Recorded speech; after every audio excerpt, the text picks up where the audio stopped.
Mesdames et messieurs, bonsoir et bienvenue dans l'Instant Culte. Nous sommes le samedi 21, il est 18 h et vous êtes en direct et en exclusivité sur notre web radio www.radioverse.fr ou alors vous nous écoutez depuis ce samedi 21, 19 h sur tous les podcasts de streaming. Puis encore une fois avec notre très cher Chris pour ce nouvel épisode de l'Instant Culte. Comment ça va, Chris? Bonsoir, bonsoir. Ça va très bien. Et Ce tu sont me les poses pas la vacances, je me question. repose, je fais rien. Voilà, et tu me poses pas la question. Est-ce que moi je vais bien? Est-ce que je vais pas bien? Pouf. Ça va. Oui, effectivement, parce que pour moi, tu es quelqu'un qui va toujours bien, quoi qu'il arrive. Je ne sais pas Ah! pourquoi. Ah ouais, non, pourquoi? Non, pourtant pas. Ça m'arrive d'être un petit peu plus, au fond du trou que d'habitude. Mais c'est vrai que généralement, je vois souvent le verre à moitié plein plutôt qu'à moitié vide. Chris, émission un peu particulière, hein, moi je vais un peu moins bien parce que, on parle d'un film qui aujourd'hui, pour moi, est plus polémique qu'autre chose dans cet instant culte. Ouais, c'est Rosemary Baby. Et il est polémique parce qu'il est réalisé par Roman Roman Polanski. Polanski, voilà, Roman Polanski qui, heu, qui qui était pour moi un réalisateur appréciable et qui est devenu, un réalisateur détestable. Ouais, et on va faire un petit teaser, hein. On a reçu le livre de Geneviève Cellier sur le problème du cinéma français avec MeToo, etc. Et elle parle de Roman Polanski ouais, ce qu'elle raconte notamment sur ses derniers films, ça se tapait la tête contre les murs, quoi. Et un excellent livre, justement, que tu viens de citer et on espère que très prochainement on pourra, vous faire, écouter, une interview de cette autrice qui m'a un peu retourné le cerveau, moi. Ouais, le livre est super bien, c'est aux éditions La Fabrique. On mettra déjà le lien dans la description de l'épisode. Ça s'appelle Le culte de l'auteur. Mais lisez le livre, quoi. Lisez-le. Vous tomberez de votre chaise. Exactement. Bon, d'ici là, on se focalise sur notre instant culte et on va parler de Rosemary Baby.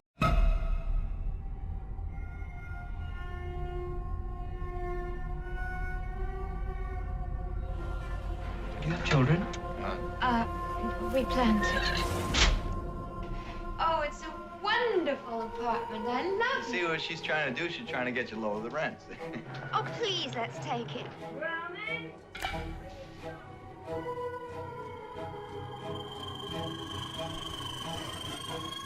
Are you pregnant? No, not yet. No, Ouais, you're not religious, c'est un my jeune dear, couple, are you? un acteur et une femme au foyer qui se prend un petit appart à New York. Enfin, un petit appart, non, parce que c'est un appartement gigantesque. Bravo à eux d'avoir déniché. Et puis, voilà, ils se font alpaguer par un couple de gentils retraités. Et tout commence à virer. Rosemary, qui est la femme donc de l'acteur, une jeune femme au foyer, tombe enceinte. Et c'est peut-être avec le fils du diable. Peut-être, peut-être et ça, pour le savoir, il faudra regarder le film jusqu'au bout, si en tout cas on vous en donne envie de le voir ou de le revoir. Alors Chris, ce film, toi, qu'est-ce que tu en as pensé? On va se focaliser pour l'instant sur le film, hein, vraiment pas sur le réalisateur, sur lequel nous sommes tous les 2 d'accord et vraiment sur le film. Ouais, sur le film. Moi, sur le film, ce que j'ai bien aimé, c'est la folie. C'est-à-dire que c'est aussi un film sur la folie. On pose la question, est-ce que Rosemary est complètement folle ou est-ce qu'elle a vraiment le fils du diable qui est en train de grandir dans son ventre? Et j'aime bien, avant que n'arrive le viol, alors ou le viol conjugal ou le viol par Satan, j'aime bien les petits détails qui sont donnés pour montrer que la folie, elle vient pas d'un claquement de doigts, mais elle s'installe. Par exemple, on voit lorsqu'elle visite l'appartement qui n'est pas encore vide, il y a un plan sur un courrier non, un courrier donc de l'ancienne locataire de l'appartement qui n'est pas jeté, et on voit qu'elle a commencé par écrire: je ne veux plus maintenant que mon nom soit associé au vôtre. Bon, on sent que c'est un courrier en colère. Et il y a plein de petits détails comme ça qui vont installer sa paranoïa et on va dire sa schizophrénie, et qui donne donc du grain à moudre pour se dire, ben, tout ça, c'est juste, elle est un peu folle. Et j'aime bien parce que ça montre que la folie, elle vient pas, comme j'ai dit, d'un claquement de doigts, mais elle s'installe avec des mots, avec des phrases qu'on chope quasiment au hasard à gauche et à droite, et qui viennent te rentrer dans ta tête et te dire, ben voilà, t'as raison, t'es pas fou, c'est les autres qui le sont. C'est un peu long, je suis désolé, mais j'aime vraiment bien cette description-là de la folie. Jérémy, rebondis et surtout fais-moi fermer ma gueule. J'aime quand tu me parles comme ça. Oui, bah, effectivement, non, je te plus sois. C'est un film, voilà, qui installe, la folie auprès d'une femme, sur du long terme et donc c'est ça qui est très plaisant. Après, c'est intéressant de parler d'un film comme ça parce qu'il est catalogué comme drame, épouvante, horreur, thriller, voilà, un peu tout ce que vous pouvez, tout ce que vous voulez. Et moi, je le cataloguerais plus comme un film psychologique qu'autre chose. Tu as tout à fait raison. Et c'est justement ça que je voulais te poser des catalogues horreur, mais moi je vois pas d'horreur là-dedans. C'est pas un jump scare non plus. C'est vraiment, t'as raison, c'est le mot, c'est psychologique, exactement. Ouais, ouais, non, c'est qu'il fait un peu, bah, tu sais, ça va être un peu comme un American Psycho, qui va être catégorisé comme quelque chose, d'horreur, épouvante, thriller, alors qu'au final, c'est un film, complètement, psychologique, et sur la psyché interne, de son personnage principal. Ben ouais, exactement, c'est tout à fait ça. Tu as trouvé la définition exacte. C'est, ben ouais, j'ai rien à ajouter. Alors moi, ce que j'aimerais te poser comme question, c'est pour toi, quels sont les ingrédients qui fait que ce film, peut potentiellement, parce qu'on n'a pas encore tranché, avoir sa place dans l'instant culte? Alors, moi, je dirais que c'est par le scénario et par la réalisation. C'est-à-dire que la réalisation, tu vois la folie aussi par l'image. C'est-à-dire que dès que tu as l'héroïne dans l'appartement, on la voit chaque fois de loin. Elle est noyée dans le décor. En Dans le gros, elle se décor. perd, quoi. Elle se perd là-dedans. Il y a un vrai travail sur sur la folie avant qu'on rentre de plein pied dans le non-doute, quoi, avant que le film tranche, si c'est vraiment le fils du diable ou pas. Il y a vraiment ce travail-là qui est fait un peu subtil, et pour ça, moi, je le rangerais au début dans la catégorie culte, et surtout par les deux acteurs principaux, John Cassavetes et Mia Farrow. John Cassavetes, j'aurais une question pour lui, on en parlera dans la question quiz, mais qui sont une actrice et un acteur sensationnels, quoi. Bah, écoute, moi, je te plus sois, hein, et je le rangerai également. On se pose la question, à l'instant T, culte ou pas culte. Moi, je dirais que ça reste un film culte. J'ai failli ne pas dire culte et en fait, étant donné que c'est un film qui est tiré, d'un livre, du coup, pour le coup, vu que c'est une adaptation, du best-seller, d'Ira Levin, une adaptation éponyme parce que le livre s'appelle aussi Rosemary Baby. Je vais garder ce côté culte, que je n'aurais pas gardé si ça avait été une histoire, plus ou moins inventée, je pense. C'est un peu confus, hein, c'est peut-être un peu lâche de ma part de dire ça, mais le côté réalisateur, heu, rentre quand même là-dedans car, ce serait peut-être mieux de l'oublier. Ouais, je suis d'accord pour oublier pour le Voilà, ce film, mais que je pas veux dire, l'œuvre. voilà, voilà, pas l'œuvre. C'est pour ça que je le garde dans l'instant culte, c'est que si jamais, si ça avait été, un film, de Roman Polanski sur une idée de Roman Polanski, il aurait même pas eu sa place dans l'émission. Mais je pense qu'il faut rendre à César ce qui appartient à César et donc oui, ce film est culte grâce au best-seller, d'Ira Levin, Rosemary's Baby. Ouais, mais c'est vraiment, ça fait mal en fait quand ce genre de choses arrive. Ça fait mal pour les victimes, ça fait mal pour ça, et ça fait mal aussi pour l'œuvre. Moi, j'ai eu le même sentiment avec une série que je place au-dessus de tout, qui est Buffy contre les vampires, Oui. une série féministe. Et quand on connaît Joss Whedon, effectivement, on se dit: «Zut!» Ouais, il te fait une série super féministe, avec on prend soin des gens et des gens qui nous entourent, etc. Comme on en a parlé dans Harry Potter aussi, hein, on en a écouté l'épisode, on en a parlé avec J.K. Rowling, et putain, c'est bon, ben j'ai rien de plus à Merde, dire, je n'arrive pas à je finir mes jette phrases. ma tasse, je jette ma tasse, je défonce mon bureau, non, mais je suis d'accord avec toi. Voilà, c'est dommage qu'une œuvre soit cataloguée, de par les méfaits, par exemple, de son auteur ou de son réalisateur, et c'est pour ça qu'on a fait le choix de conserver ce film, en tout cas cette œuvre, dans l'instant culte et effectivement, c'est un film culte que nous vous conseillons et nous vous reconseillons de voir. Allez, on passe aux critiques. Avec roulement de tambour, quelque chose que je n'aurais jamais cru dire. Les cahiers du cinéma ont mis Alors un film 5 étoiles. Ouais, attends, oui, vas-y. alors attends parce que oui, effectivement, je te plus sois, ils ont mis 5 étoiles et c'est étonnant de leur part, mais quand on voit leurs critiques et qu'on connaît derrière l'histoire, alors elle est pas orientée dans ce sens-là, mais moi, Elle m'a quand même fait tilt. Vas-y, je te laisse. Excuse-moi.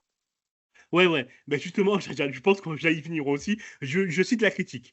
Ce qu'a compris Polanski, c'est que dans les genres mineurs, plus qu'ailleurs encore, la virtuosité est nécessaire. Alors moi, elle m'a fait sortir de moi cette critique. Après, bon, il faut la il faut la remettre dans son contexte, hein.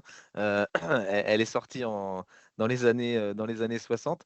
Donc il y avait pas tous ces déboires autour de Polanski et donc quand il parle de genre mineur, il parle, le genre de film, horreur qui est un genre, mineur, à l'époque. Mais, quand on connaît ensuite Polanski et qu'on voit écrit ça, le genre mineur entre parenthèses, plus qu'ailleurs encore, la virtuosité est nécessaire, ça fait quand même mal. Ouais, et il faut dire aussi que Polanski avait déjà fait 4 films européens, donc il avait une aura d'auteur. Et là, c'était son premier film hollywoodien, donc ils ont continué quoi. Mmh. Il avait la carte, on va dire, il avait la carte cahier du cinéma avant de tourner ce film. Bien sûr, c'est ça, exactement. Il avait la carte auteur, donc du coup, il a mis sa patte auteur dans un genre un peu psychologique et non pas horreur, hein, on va dire. Et donc du coup, forcément, ça leur a plu. Ok, donc passons les cahiers de cinéma. Dans les critiques presse, dans les autres critiques presse, on parle de films de terreur. Et moi, je me dis, mais est-ce qu'ils ont eu juste le dossier de presse sans aller voir le film? Tu vois, il y en a beaucoup qui font ça, hein, c'est possible. Parce qu'il n'y a rien de terrifiant dans ce film, à part Le Monde qui parle de film de mystère d'angoisse. Et je trouve l'expression mystère d'angoisse Mmh. qui convient parfaitement, Qui convient parfaitement au parfaitement. film. Ouais. Après, Voilà. quand il parle de terreur, parce que je pense que tu parles de la critique de Télérama, mais il parle de terreur, mais de terreur sacrée, donc c'est une terreur liée au sacré, donc un peu psychologique de par la croyance au diable, ou non. Je pense que c'est plus dans ce sens-là qu'ils l'ont orienté. Ouais, mais il y a aussi Le Figaro qui parle de terreur. Ouais. Enfin, il y en a pas mal, effectivement. Mais oui, tu as raison, ils doivent parler de terreur dans le sens terreur de Dieu, quoi. Oui, oui, tout à fait. Mm. Ça marche, OK. Bah, écoute, si tu me posais des questions maintenant? Alors, j'ai dit tout à l'heure, c'est le premier film américain de Polanski aux États-Unis. Quel a été son deuxième? Deuxième aux États-Unis? Mm. Son deuxième et Bah, dernier, même. ah oui? Parce qu'après, il a fui. Ah bah, oui, oui, c'était, Heu, bon, tu couperas, hein, je réfléchis, mais bah si, La Neuvième Porte avec Johnny Depp, Non, il n'a pas non? tourné aux Bah si. États-Unis, celui-là. Ah! C'est un Le film de pianiste, i 74. le pianiste, il l'a pas tourné non plus aux États-Unis. Hem, je sais pas. Je ne te Ah si, Chinatown? Bravo, oui, exactement, Ah c'est oui, ça. oui. OK, ça marche. Ouais, Félicitations, oui. OK, ça marche, ouais, Chinatown, ouais. Oui, oh, pas terrible comme film. Non, très ennuyeux. Heu, Celui-ci, vous ne le verrez jamais dans l'instant culte. non, certainement pas. Ça John marche. Cassavetes, j'ai parlé de John Cassavetes tout à l'heure, c'est un excellent réalisateur aussi de films. Il Mmh. avait un acteur fétiche. Est-ce que tu peux me dire lequel? Ah non, non, je ne saurais pas te répondre. Alors ça, je le prends très mal, parce que l'acteur fétiche de John Cassavetes, c'est Peter Falk, l'excellent interprète de Columbo, de l'inspecteur Columbo.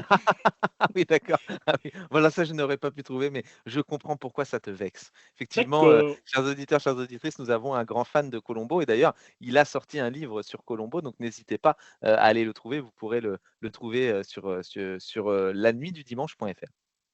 Voilà, et je ne suis pas du tout vexé. À la semaine prochaine. Au revoir tout le monde. Voilà, je vais continuer maintenant l'émission seul. Je vais me poser des questions à moi-même et je verrai si Chris a finalement, bien voulu, rebrancher, son micro. Je suis Bah, moi revenu. j'ai Ah, te revoilà déjà, ouais, ça J'ai va, deux dernières questions si tu veux. tu pas trop rancunier, vas-y, je t'écoute. Le film Rosemary Baby, c'est la première fois qu'on a entendu un gros mot dans un film américain. Est-ce que tu sais lequel? Motherfucker? Non, shit, qui veut dire Shit. merde. Ouais, bah oui, merci, je parle anglais mieux que toi, je te rappelle. OK, Je- d'accord. Tu as un C'est le meilleur premier. accent. C'est ça Ah le oui, truc. mais c'est vrai et c'est le premier film dans lequel on a entendu, d'accord, ce mot-là. Ouais, c'est fou, hein. Je pensais pas que c'était en 68 ou 67. D'accord. Bref, j'ai une dernière question, par rapport à Ruth Gordon, qui interprète Castanet, j'ai oublié le nom de son personnage. Bref, elle interprète la vieille dame sataniste, Mmh. la voisine. Ben, elle a un point commun avec John Cassavetes. Lequel? Ils ont le même coiffeur. Non, et là je vais me vexer. Ah, ah bon, attends, bouge pas. C'est ils aiment tous les 2 Columbo. Ils ont joué tous les deux dans Columbo. Ils ont joué un assassin dans Columbo. Alors, Ruth D'accord. Gordon, elle a fait partie d'un des Heu, meilleurs épisodes de Columbo qui s'appelle le mystère de la chambre forte, où elle joue une auteuriste de roman policier qui assassine son gendre parce qu'il a tué parce qu'il a tué sa femme et donc la fille de cette autrice. Super, super épisode que je vous recommande. Pas sa fille, pardon, sa nièce. Mais d'accord, bref, super épisode. OK, À ça toi, je te marche. laisse la parole. As-tu des Allez, ben questions? moi j'ai une petite question aussi pour toi. Est-ce que tu sais, ce qu'a, à qui a dédié, Ira Levin? Donc là, on va s'attarder plus sur l'auteur, hein, parce que bien plus intéressant. Donc Ira Levin qui est l'auteur, hein, de Rosemary's Baby, il a écrit une suite à son roman titré Son of Rosemary, donc le fils de Rosemary et d'ailleurs ça n'a jamais été, apporté, apporté jusqu'à l'écran. Mais est-ce que tu sais à qui il a dédié son livre? Non, pas du tout. Mia Farrow? Eh ben exactement, il a dédié Ah! son livre à Mia Farrow. Exactement, je trouve que c'est un bel hommage. Ouais, est-ce que le film le pardon, le sa suite a été inspirée du coup par, Mia Farrow? Hem, Possible, Je hein, ne on sais ne sait pas. pas. Ouais, OK. Et ben, une dernière question pour toi avant que l'on puisse se quitter. Est-ce que, si je te dis, le Dakota Building, pour toi, qu'est-ce que c'est? Alors, je pense que du coup, c'est le vrai nom de l'immeuble, dans lequel le tournage a été fait? Non, c'est ça ou aucun rapport? Exactement, c'est exactement l'immeuble dans lequel s'installe Rosemary, et son mari. En réalité, c'est le Dakota Building. Il fait juste face à Central Park. Et alors quel sinistre quelle sinistre aventure est arrivée, heu, pouvant laisser croire que cet immeuble est réellement maudit. Est-ce que ce n'est pas là, devant l'immeuble où, John Lennon a été assassiné? Exactement, exactement. Donc cet immeuble, il est célèbre pour avoir été la résidence de John Lennon et c'est là qu'il fut assassiné même le 8 décembre 80, 12 ans donc après le tournage du film de Rosemary's Baby.